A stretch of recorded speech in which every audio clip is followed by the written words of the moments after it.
네, 추운 날씨에 우리가 함께 이거를 이겨내고 예배당에 오셨는데 예배당도 그렇게 따뜻하지는 않죠. 그래서 여러분들이 걱정을 하시더라고요. 아, 예배당이 좀 따뜻하지 않으니까 우리 어르신들이 걱정이다 그러는데 정작 제가 여쭤보려고 합니다. 어르신들 예배당 안이 너무 추운가요? 아, 그러지 않으시죠? 예, 이제 다음 주부터 예배당 안이 좀 추운 듯하다 이런 걱정은 안 하시는 거로 우리 그렇게 하겠습니다. 그래서 좀 춥게, 제 말씀은 좀 춥게 예배드리자 이런 말씀 드리려고 하는 거예요. 우리가 그래도 녹색교회를 지향하는 바이기 때문에 가능하면 무릎 담요를 사용하고 내복을 입는 것은 기본적이고 그리고 가능하면 전열기구나 이런 거 사용하지 않고 좀 춥더라도 우리가 함께 서로의 온기로 버텨내는 것이 이 세상을 위해서는 더 귀한 일이다 이런 마음을 가지고 조금 더 편하기보다는 우리가 추운 가운데 속에 따뜻한 사랑을 더 간절히 기다리는 그런 예배가 되기를 바랍니다. 오늘 복음서에 보니까 제자들이 첫 번째 사도들이 주님께 저희에게 믿음을 더하여 플러스 더 이렇게 크게 달라 이런 얘기를 먼저 요구합니다. 믿음이라는 게 이렇게 어떤 크기나 개수 이런 양으로 측정할 수 있는 건가라고 하는 의문이 좀 먼저 들기도 합니다. 우리가 보통 사람들의 믿음을 얘기할 때 야, 저 사람 믿음이 참 뭐라고 그러죠? 저 사람 믿음이 참 좋다 그러지 저 사람 믿음이 참 100개다 이렇게는 얘기 안 하잖아요. 네. 그러니까 믿음이 참 좋으냐 믿음이 좀 약하냐 이런 정도 얘기는 하더라도 믿음의 크기를 가지고서 그것이 우리 신앙생활의 절대적 잣대로 이게 작용하지 않는다라는 거예요. 그래서 우리 지평교우 여러분, 다시 한번 제가 이 말씀을 먼저 강조하고 오늘 믿음과 신앙에 대해서 얘기하려고 그러는데 늦게 나왔다고 해서 또는 예수님을 우리 이은경 선생님 예수님을 늦게 알고 만나고 믿는다고 해서 믿음이 다른 사람보다 다른 사람은 한 100여 개 가지고 있는데 난 10개도 채 안 돼 이런 거 없습니다. 오늘은 사실은 그 얘기가 우리 안에 전제되어져야 돼요. 예수님께서 그 다음 구절에 뭐라고 하십니까? 주님께서는 믿음을 더해 주십시오 라고 묻고 있는 제자들한테 마치 그 질문이 틀렸다는 듯이 너희에게 겨자씨 하나일 만한 믿음이라도 있다면 즉 제자들이 질문한 그 방법대로 숫자로 얘기합니다. 크기로 얘기합니다. 겨자씨 하나일 만한 믿음이 있다 하더라도 이 뽕나무더러 뿌리째 뽑혀서 바다에 그대로 심어져라 하더라도 그대로 될 것이다. 자, 여기서 엉뚱하게도 많은 사람들은 믿음이라는 건 우리가 믿음을 갖고 있으면 여기 크리스마스 트리 이거를 그냥 갑자기 생나무로 변해라! 딱 이러면 생나무로 변해야 되는 게 믿음인 거로 예수님이 말씀하셨다고 막 우기는 사람도 있어요. 아멘 하는 사람도 있잖아요. 근데 아니에요. 너희 질문이 잘못됐다는 거예요. 겨자씨 하나이든 수박만한 믿음이든 그 크기가 중요한 게 아니야. 만약에 그런 거가 중요한 거라면 그거에 따라서 산을 이리로 저리로 옮기거나 나라를 대륙을 들썩들썩하거나 이런 정도 믿음을 가진 사람이 그 사람의 믿음이 제일 센 거 아니겠어요? 그런 게 아니야. 믿음은 그죠? 믿음이 있느냐 없느냐 아까 말씀드렸던 것처럼 저 사람 믿음이 참 좋다 라고 얘기할 수 있는 그런 믿음을 가지고 있느냐 없느냐 믿음이 있고 없고가 그게 중요한 것이다 라는 겁니다.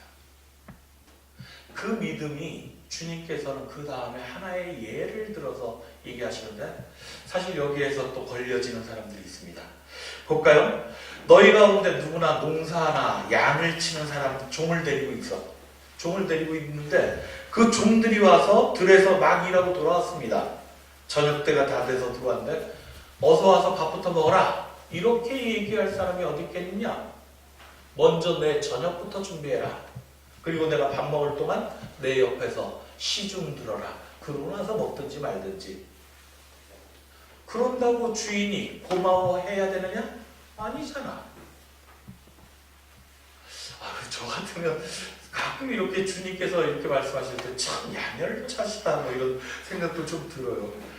아니 우리 같은 사람도 아무리 종의 관계라도 우리가 부리는 하인이라 할지라도 들에서 하루 종일 고단한 노동을 하고 많이 해서 들어왔는데 아유 고생 많았다. 그래 얼른 밥부터 먹어. 아니 나는 걱정하지 말고 아니면 같이 먹자. 이래야 인지상정 아닌가요? 그래야 착한 주인 아닙니까? 하물며 주님께서는 그런데 그 종을 야멸차게 밥을 먹긴 어디 나도 아직 안 먹는데 내 시중 들 거 다 들고 마땅히 그게 해야 되는 거지. 이게 조금 그 주님에 대한 실망감이 막 들락말락 막 그러고 있습니다. 근데 우리는 여기에서 이제 결단해야 하는 거예요. 주님은 분명히 이런 주인이십니다. 주님은 분명히 하늘나라를 이루려고 하는 일꾼들. 왜 우리가 말로는 우리는 주님의 종입니다. 뭐 이런 얘기 하잖아요. 근데 그 종이라고 하는 사람이 되려고 하면 마땅히 자신의 할 일을 하고 그거에 대해서 칭찬받거나 뭐 또 주인에게 어떤 특혜를 받거나 이런 걸 기대치 않고 그저 맨 마지막 구절에 나온 거죠.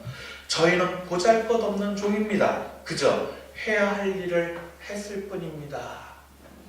이 자세를 갖추어야 한다라고 선언하고 있는 겁니다. 자, 이쯤 되면 여러분들도 이제 나는 그리스도인이라 이렇게 이제 그 세례를 받고 또는 뭐 등록카드를 쓰고 이랬던 걸 철회할 수 있는 마지막 기회를 갖는지도 모릅니다. 아, 이거 구차스러워서 이렇게까지 내가 종 취급받으면서 주인한테 칭찬 한번 못 받으면서 이렇게 지내야 되나? 이런 생각이 들면 지금 자리를 일어나서 나가셔도 됩니다. 자, 어떻길래 저는 여기서 이제 다시 한번 하고자 합니다. 어떻길래 주님께서는 이 종들이 해야 되는 일을 조금도 마음의 여유를 가질 숨쉴 틈도 없이 이렇게 밀어붙이는 건가? 아, 너무 비정하게. 안 그래도 우리도 약한 믿음이라고 생각되고 있는데 그런데 결단해야 되는 일이라고 그렇게 우리를 벽으로 막 밀어붙이는가? 우리가 해야 되는 일이 어떤 것인가? 이런 거에 대해서 이제 생각해봐야 된다는 거죠. 이런 일들을 결단하는 데 있어서 전제가 되어지는 것이 있어요. 여러분, 믿음이 사라진 시대라고 얘기합니다. 뭐 대통령에 대한 믿음, 뭐 정치인들에 대한 믿음이야 뭐 예전도 그렇게 크게 갖지 않았지만 어찌됐든 드러나 보니까 세상에 믿을 놈 하나도 없습니다. 제가 믿음 이 얘기하면 저희 청소년 시기 때인가요? 그때 제일 많이 했던 재미난 얘기가 있습니다. 뭐 많이들 아시는 얘기일 텐데 아버지하고 아들이 같이 목욕탕을 갔어요. 네. 아시죠 벌써? 네. 목욕탕을 갔는데 아버지가 그 목욕탕 안에 들어가서 막 애는 이제 그 뜨거운 물 욕탕이니까 들어가지 않으려고 막 밖에서 쭈빗거리고 있습니다. 아버지가 먼저 들어가 있어요. 그러더니 시원하다. 그러면서 야 이놈아 빨리 들어와 여기 하나도 안 뜨거. 시원해. 애가 그 말을 믿을까 말까 고민하다가 그래도 아버지인데 아버지가 설마 그리고서 거기에 풍덩하고 들어갔는데 안 뜨거. 그리고서 바로 뛰쳐나오면서 뭐라고 그랬습니까? 세상에 믿을 놈 하나도 없어. 그랬다는 거잖아요. 네.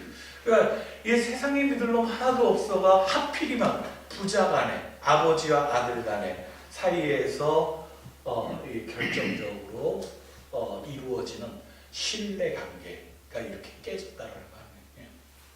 근데 그냥 웃고만 넘어가는 게 아니라 사실은 어쩌면 이게 맞는 얘기인지도 몰라요. 세상에 믿을 놈 하나도 없어라고 얘기하지만 사실은 아버지도 거짓말한 거 아닙니다.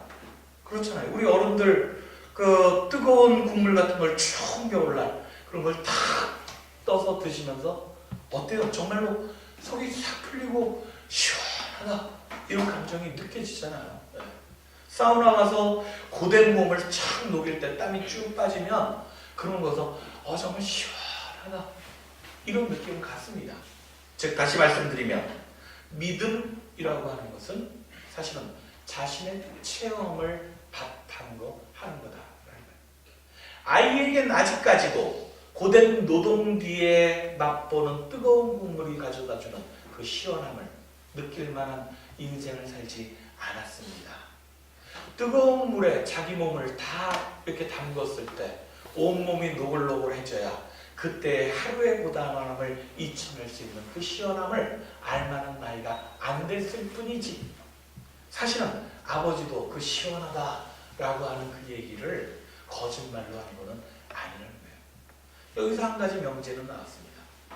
믿음이라고 하는 것은 안다라고 하는 것과 다릅니다. 영어에서는 이 믿음이라고 하는 부분을 아는 것, 그러니까 즉 내가 누군가에 대해서 알고 있을 때 그것이 진실이어야만 믿는다라고 하는 것으로 많이 이해를 하는데요. 이 아는 것과는 다르다는 거예요. 그것은 과학이죠. 믿음은 불확실성을 사실은 전제로 하고 있습니다. 특히 종교에서 믿음이라고 하는 단어를 사용할 때는 특히나 더욱더 그래요. 자기의 체험을 바탕으로 세상 모두가 같이 보편적으로 진리라고 얘기하지 않아도 자신의 체험을 바탕으로 불확실한 것이라 할지라도 자기가 고백할 때에 그것이 믿음이다라고 그렇게 얘기합니다. 그래서 이 믿음은 보통 신앙이라고 하는 단어하고 같이 쓰여지게 되는 거죠. 저 사람 믿음이 참 좋다라고 얘기하는 건 저 사람 신앙이 참 좋아, 이 얘기하고 별반 다르지 않게 사용되어진다는 겁니다. 그리스도인의 근본, 그리스도인 됨은 바로 이 신앙의 형태가 어떤 고백을 통해서 이루어졌는가, 그것이 바로 다른 신앙의 모습으로 그렇게 드러나갑니다. 자, 우리가 이제 얘기했던 것처럼 이런 믿음이라고 하는 것이 어쨌든 불확실성 또는 자기 체험을 고백으로 그렇게 이루어진다라고 얘기했는데, 그런데 요즘 시대에서는 사실은 아까 그 아들이 벌써 그 나이에, 어린 나이에 깨달았던 세상의 진리처럼 세상에 믿을 놈 하나도 없습니다. 이게 맞는 얘기예요, 사실. 그런데 이 교회 안으로, 기독교 안에서 믿음이라는 것이 불확실성의 자기 체험적 고백, 이런 거로 포장되어지고 나니까 이걸 가장 잘 써먹는 사람들이 누구? 목사들이죠. 웬만하면 다 믿으라고 그래. 그래서 목사들이 아마 가장 많이 사용하는 단어가 믿습니까? 이렇게 얘기하는 거잖아요. 네. 그럼 어떻게 대답합니까? 다시 한번 부흥해야 한다 생각하고, 여러분, 우리 주님께서 우리를 구원하신다는 걸 믿습니까? 묻지 말고 아멘 하셔야죠. 아멘 하는 거예요. 아멘. 네.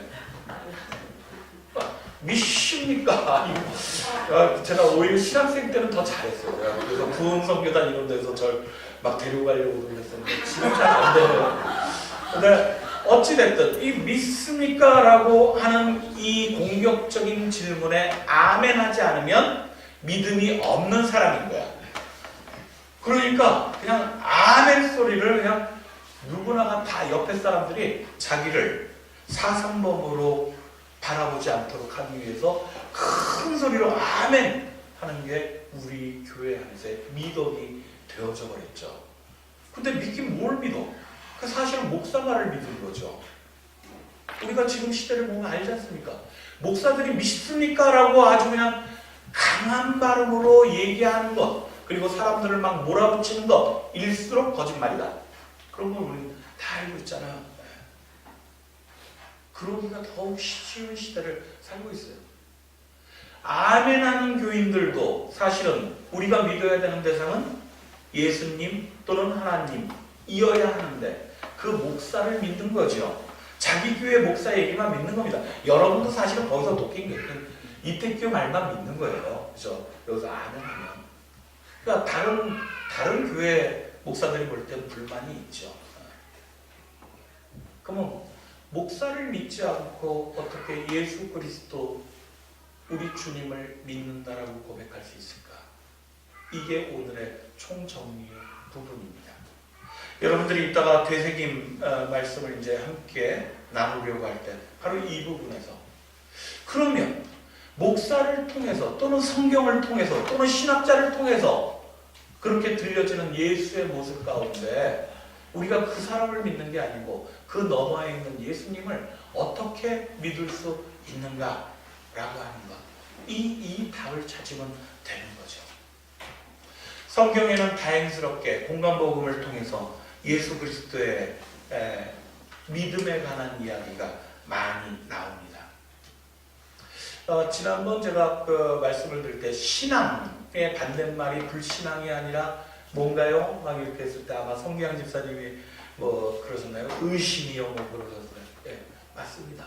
신앙의 반대말은 불신앙이 아니라 의심입니다. 이 의심을 갖기 때문에 우리의 신앙은 흔들려요. 그 신앙이 흔들림 때문에 오는 우리들의 삶에 두려움이 있습니다. 불안이 있습니다. 사실은 이 부분과 관련된 이야기들이 굉장히 많이 나오는데, 특별히 마태복음 6장 이럴 때 보면 너희는 어찌하여 내일 먹을 거 걱정하느냐 막 이런 이야기들 나오죠. 그래서 믿음이 적은 자들아 이렇게 얘기를 합니다. 믿음이 적기 때문에 걱정하면서 살아가는구나 이런 말씀을 하신다는 거예요. 또 마태복음 14장부터 보면은 예수님께서 제자들과 조인하는, 만나지는 그런 장면이 이런 육지가 아니라, 육지는 땅에 발을 딛고 서면 안정되잖아요. 별로 사는데 별로 불편함이 없습니다. 그런데 사람이 가장 불안한 삶의 자리를 딛고 서 있다라고 하면 그 자리는 바다가 되어질 거예요. 마태복음 14장은 바로 그 바다를 배경으로 하고 있습니다.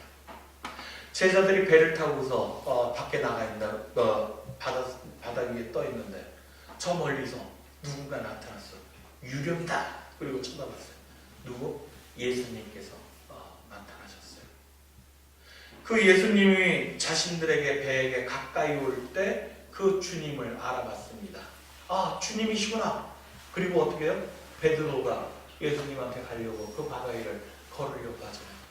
그런데 잠깐 두려움, 막 일렁이는 바다를 보고 두려움을 받는 순간 바닷속으로 빠져버립니다. 이 장면인데요. 우리는 믿음이라고 하는 것을 예수 그리스도에 대해서 어떻게 믿을 수 있는가라고 할 때 예수님은 그 정도의 자신감은 있으셨던 것 같아요. 우리의 삶의 두려움, 그것은 일렁이는 파도와 같습니다. 두려움을 그대로 의심하지 않고 그럼에도 불구하고 나를 이끌어주시는, 나를 살려주시는 하나님을 믿을 때 내 인생은 부력을 달게 되는 거죠. 바다 위에 뜰 수 있습니다. 우리는 살아낼 수 있어요. 경험 아직 안 해봤을 수도 있지만 그렇다라고 하나님께서 말씀하셔. 예수 그리스도의 죽음을 부활로 이끌어주시면서 그것을 우리에게 증거로 보여주셨어요. 그것을 믿는다고 고백하는 순간 우리는 의심하고는 거리를 둬야 됩니다.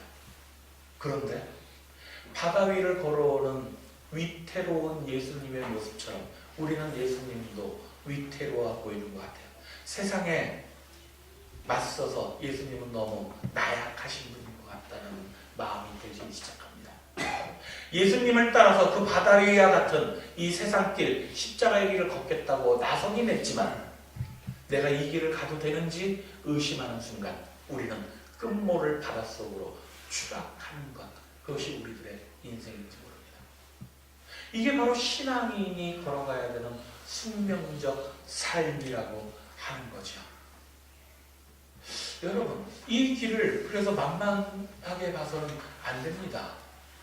정말 예수 그리스도와 같이 이 바다 위를 걷기로 작정하고 그러기로 했으면 그 다음엔 한치도 의심하지 말고, 그래서 두려움을 떨쳐내고 그 바다 위를 걸어야 합니다. 그거를 우리가 시작했다라는 거예요. 야, 어느 정도로 깊이 빠져야 이런 경지에 도달할 수 있을까라는 건데요. 신앙 고백, 사도신경이라고 할 때 이 신경이라고 하는 단어는 크리드라고 영어로 크리드 그렇게 얘기합니다. 이 크리드는 사실은 라틴어 크레도라고 하는 크레도에서 가져온 건데요. 이 크레도라고 하는 것은 뭐 신앙 고백 뭐 이런 뜻으로 영어에서는 나중에 크리드가 사용되지만 사실은 내 마음을 준다라는 뜻을 가지고 있어요. 크레도라는 것. 내 마음을 준다. 주님께 내 마음을 주는 겁니다. 아니, 주님께서 어쩌면 당신의 마음을 우리에게 먼저 주었기 때문에 그래서 우리도 온전히 주님께 내 마음을 주는 건지도 모릅니다. 믿음이라는 게 believe 그렇게 얘기하잖아요. 이게 고대 영어가 막 만들어지는 그런 시대에 believe라고 하는 단어의 옛 영어는 빌로프라고 봅니다. 빌러브 우리가 사랑하다라고 하는 단어에서부터 믿음이라는 게 온다는 것과 같은 거죠. 내 마음을 주는 사랑. 믿음은 이 사랑을 바탕으로 하지 않고는 그 능력을 발휘할 수 없다는 것이 성서의 증거입니다. 성서는 그래서 예수님께서는 우리에게 너희는 나를 믿어라 라고 얘기하는 것뿐만 아니라 나를 사랑하느냐 이렇게도 물어요. 부활하신 주님께서 베드로에게 나타나셨을 때 맨 마지막 요한복음 21장에 보면 바로 그 말씀이 나오잖아요. 베드로야 네가 나를 사랑하느냐? 네, 제가 주님을 사랑하는 걸 주님 아시지 않습니까? 그래, 그럼 가서 내 양을 먹여라. 또 두 번째 묻습니다. 베드로야 네가 날 사랑하느냐? 예, 사랑합니다 주님. 그래, 그럼 가서 내 양을 먹여라. 베드로야 네가 날 사랑하느냐? 세 번째 물음에 아 주님 제가 사랑하는 걸 왜 모르십니까? 정말 사랑합니다.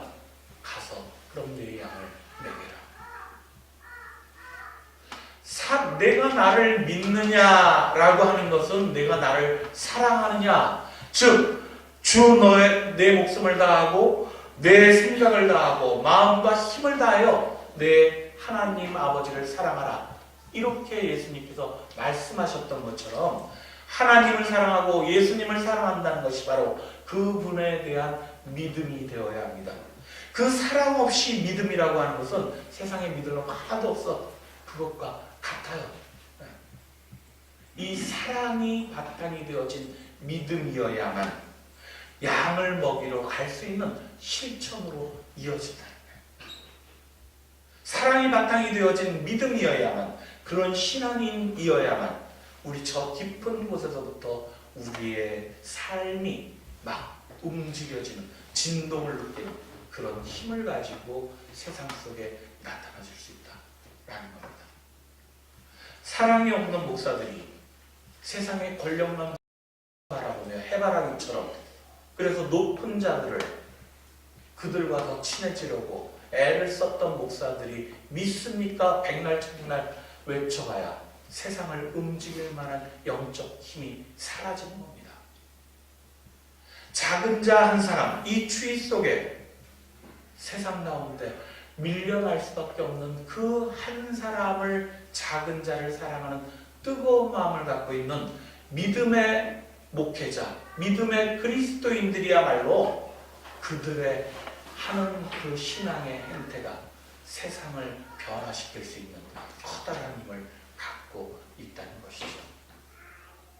여러분, 그러기에 오늘 본문에서 우리는 주님, 그 길을 가는 우리들은 그저 해야 할 일을 하는 작은 자, 주님의 종이기를 간절히 원합니다. 이런 고백을 마땅히 해야 하는 것이죠.